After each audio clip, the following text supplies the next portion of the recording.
Go yard. I got so much motherfucking design on right now.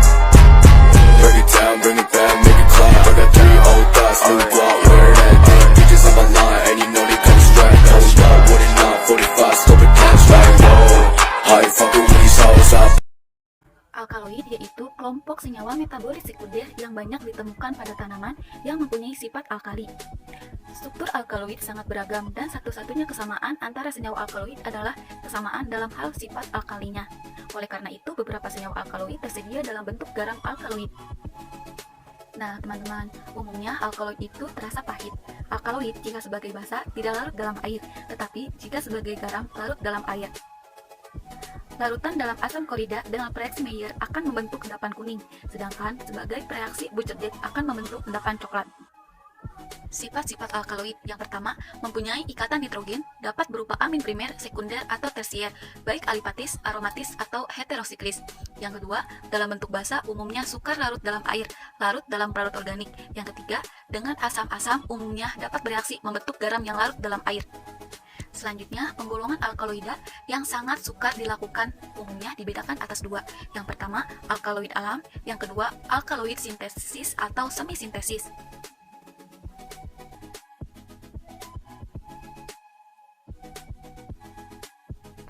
Nah, alkaloid alam ada 6. Yang pertama, alkaloid opium, yang kedua, alkaloid solanase, yang ketiga, alkaloid kina, yang keempat, alkaloid dari radix rauwolfia, yang kelima, alkaloid turunan santin, yang keenam, alkaloid dari semen strychni.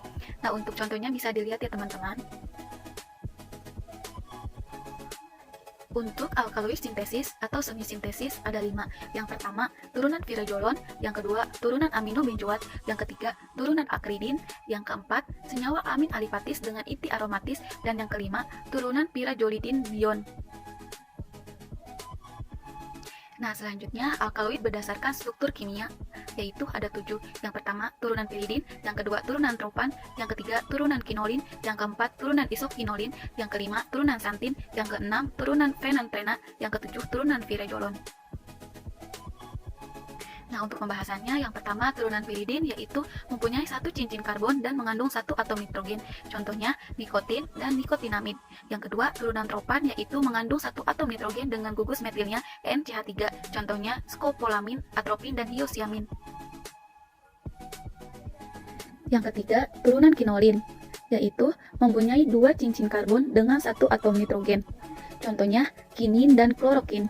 Yang keempat, turunan isokinolin yaitu mempunyai 2 cincin karbon yang mengandung 1 atom nitrogen, contohnya papaverin dan noskapin. Yang kelima, turunan santin yaitu memiliki 1 nitrogen, tidak tersubstitusi dan dapat digunakan sebagai bahan pemula untuk mensintesis, contohnya kofein dan teofilin. Yang keenam, turunan penantrena yaitu senyawa hidrokarbon aromatis berbentuk polisiklik yang terdiri dari 3 gabungan cincin benzen, contohnya morfin dan kodein. Dan untuk yang terakhir yaitu turunan pirajolon. Turunan pirajolon saat ini di piron hanya digunakan sebagai analgesik, antipiretik karena efek antiinflamasi yang lemah, contohnya piramidon, novalgin, dan antipirin. Cara isolasi alkaloida dan senyawa-senyawa nitrogen basa. Prinsip pemisahan didasarkan kelarutan zat dalam air atau dalam pelarut organik yang tidak dapat bercampur dengan air. Cara identifikasinya yaitu sampel dibasahkan dengan amonia, lalu dikocok dengan CaCl3, ambil lapisan CaCl3, uapkan dan akan diperoleh alkaloida basa. Untuk reaksi umum alkaloid ada 2.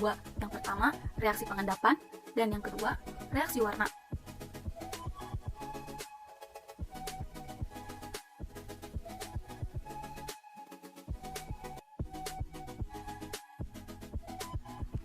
Reaksi pengendapan. Alkaloid akan menghasilkan endapan jika direaksikan dengan reaksi-reaksi pengendap tertentu. Cara melakukan reaksi yaitu ambil sedikit sampel, kemudian letakkan pada objek gelas, tambahkan 1 tetes HCl 0,5 N dan 1 tetes reaksi. Akan terbentuk endapan, diamkan beberapa waktu dan akan terbentuk kristal, kemudian amati dengan mikroskop. Reaksinya yaitu dengan 3 reaksi. Yang pertama, dengan reaksi Maillard akan terbentuk endapan putih atau kekuningan. Yang kedua, dengan reaksi Bucherdijk akan terbentuk endapan kuning coklat.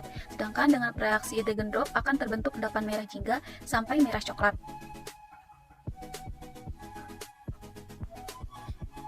Yang kedua yaitu reaksi warna. Nah, reaksi warna ini yaitu untuk menentukan alkaloid, umumnya didasarkan pada gugus fungsional yang terdapat pada masing-masing senyawa tersebut.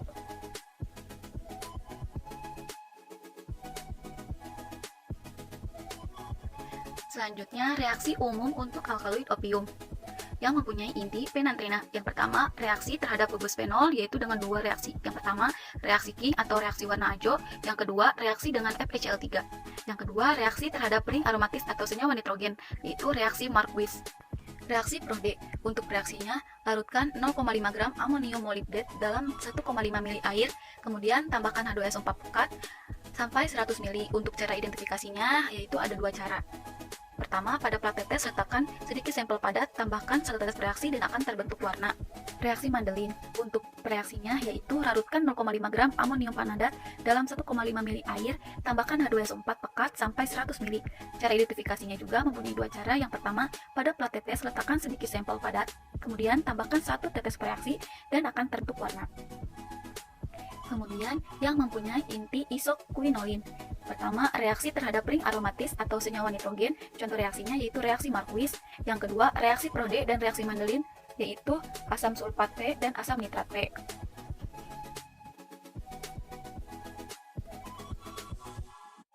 Selanjutnya, reaksi umum untuk alkaloid solanase. Reaksi Pitali-Morin. Cara identifikasinya yaitu zat pada cawan penguap ditambahkan sel tetes NO3 pekat, dipanaskan dengan penanas air sampai kering. Pada residu ditambahkan beberapa tetes larutan KOH 3% dalam etanol akan terbentuk warna ungu tua atau biru ungu. Untuk reaksi Wasiki yaitu cara identifikasinya zat pada cawan penguap ditambahkan beberapa tetes larutan P DAB 1% dalam H2SO4 pekat, kemudian dipanaskan di penanas air dan akan terbentuk warna ungu.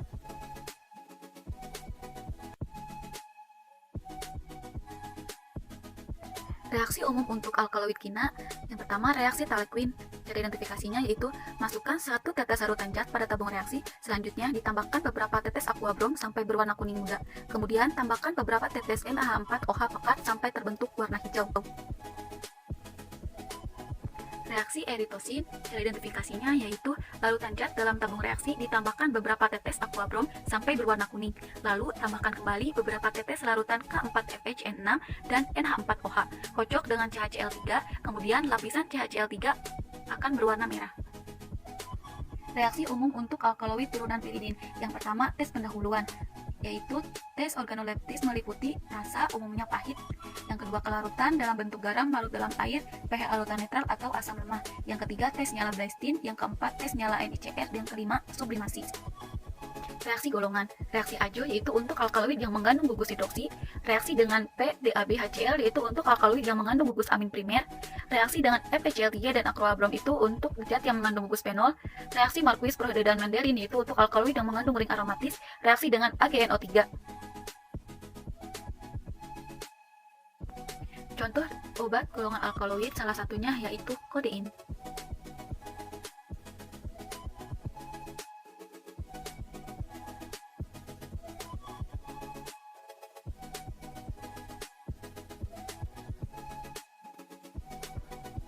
Kodein yaitu serbuk berbentuk kristal, rasa pahit, dalam bentuk garam HCl dan garam fosfat, larut di dalam air dingin dan panas, sukar larut di dalam etanol. Nah, untuk cara identifikasinya bisa dilihat dalam slide ya, teman-teman. Thanks for watching. Jangan lupa like, comment, and subscribe.